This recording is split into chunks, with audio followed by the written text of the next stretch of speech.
Well, we have a mountain of a problem brewing for cruises up in Alaska. And have you ever found love on board of a cruise ship?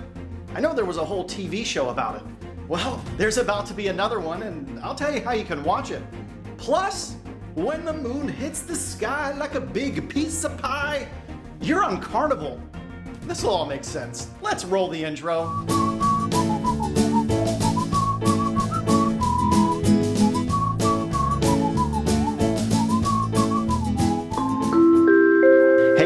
Welcome to the Midships channel. I'm your Captain Corey. Thank you so much for stopping by the channel today. And welcome back to stormy, rainy, and overcast Central Florida. I'm just a couple days off my cruise on the MSC Seashore. Did you happen to catch the day one vlog? I just released it this morning at 9 a.m. It's live on YouTube right now, and you should catch it after this video. It's gonna be a lot of content coming out from here. But first, we have a question of the day. And the question of the day is, when you cruise to Alaska, what's more important, a rain jacket or a nice set of waterproof shoes? Let me know your answer down in the comments below. And since we're talking about Alaska, well, there's a big problem brewing up in Skagway. Some people would call it a boulder of a problem or a mountain of a problem. Either way, the port there, well, they had a rock slide a few weeks back, and now there's an even bigger rock slide that may actually happen. There's a giant boulder, and a geological study has been done, and this port, which is owned by the White Pass Railroad, you know, they have that Yukon route up there, pretty cool place up there all in all. Well, the report came back saying that this rock, it's coming down. We don't know when, we don't know how, but it's gonna happen. So remediation is the name of the game here.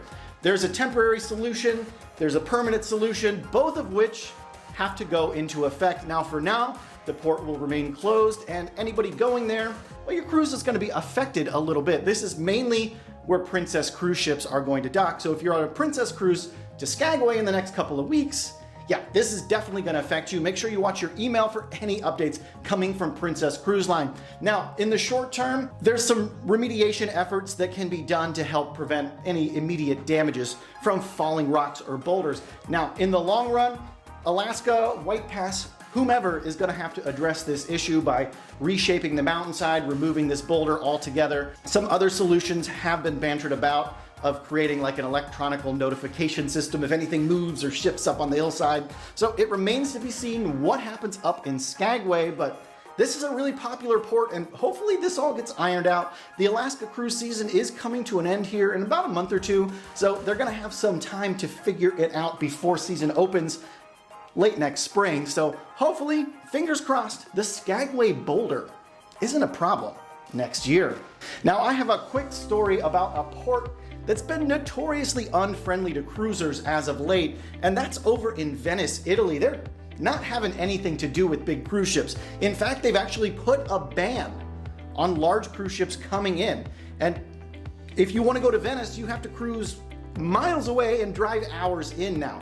One cruise company has figured out a way to circumvent this by actually chartering local, basically tender boats, to just bring their passengers straight into town. And they did it right through the port authority. So what can you say if you're the city of Venice?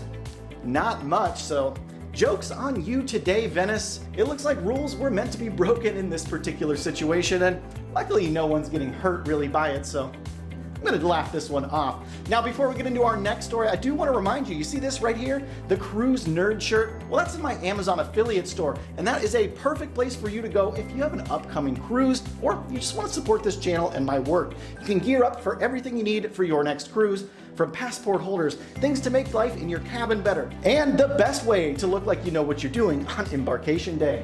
Yeah, the Cruise Nerd.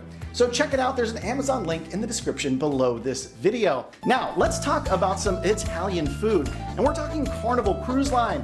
You know, the moon hits the sky like a big pizza pie. Yeah, the song I sang to you earlier. Well, a few months back, Carnival Cruise Line announced that they were shutting down a very popular venue on board called Cucina Del Capitano. It's the Italian restaurant. You pay for it at dinner time, it's free at lunchtime. It's way better at dinner. I'm just gonna tell you that right now. Anyways, early next month, the 6th of August, Carnival has now announced Cucina Del Capitano is reopening fleet-wide. So Italian lovers, rejoice. Your favorite pastas, your favorite salads, your favorite pizzas, they're all back for you at Cucina Del Capitano. And our next cruise news story of the day is all about finding love on board a ship, a very pretty ship, even some might say a sexy ship. I'm talking about a Virgin Voyages cruise that was fully chartered out for the TV show The Bachelorette. It's a pretty cool concept. I know many of you will remember the TV show The Love Boat, which was all about basically finding love on the high seas on these cruise ships. Like, a cruise ship it's a romantic place to be. You get there with your other half, you're hanging out on the balcony, the wines are flowing, got the smoochies going. You know what I'm talking about. Well, that's the premise behind this new show put out by ABC, The Bachelorette. Now, it's drama TV. I don't know if I'm gonna watch it for the entertainment, but I am gonna watch it to check out the cruise ship. So I'm gonna give you a quick little review of this show. It runs next week, and I'll let you know what I think about it.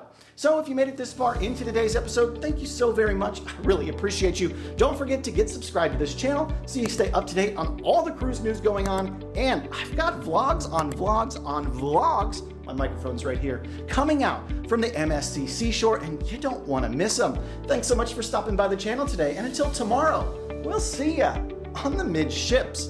Now, the vlog, I told you there was a microphone. The vlog I put out this morning, it's from Embarkation Day. It's a really interesting situation. I read a cruise critic article about how to get to the Miami cruise terminal from the airport via train. There's actually really nice train system that they have there in Miami. It leaves right out of the airport terminal, and it takes you down to not as nice of a train system. And I had a really hard time getting around all this. I ended up so lost that I just threw in the towel, gave up, and called an Uber. So if you want to see me have a stressful embarkation, it's probably a good laugh for you. Thanks for sticking around. We'll see you tomorrow. So I'm at the Metro Rail station. This could go horribly wrong. Very horribly wrong. We'll see what happens. Let's get on it. Let's see how this adventure works out. I'm doing this for science and for all of you. Forget taking the train to the cruise port. It doesn't work. Oh, I'm gonna advance to the body shop. Look at that. All right, made it to the cruise terminal. It's nuts. Look at all these bags. This is crazy. We are about to get a show.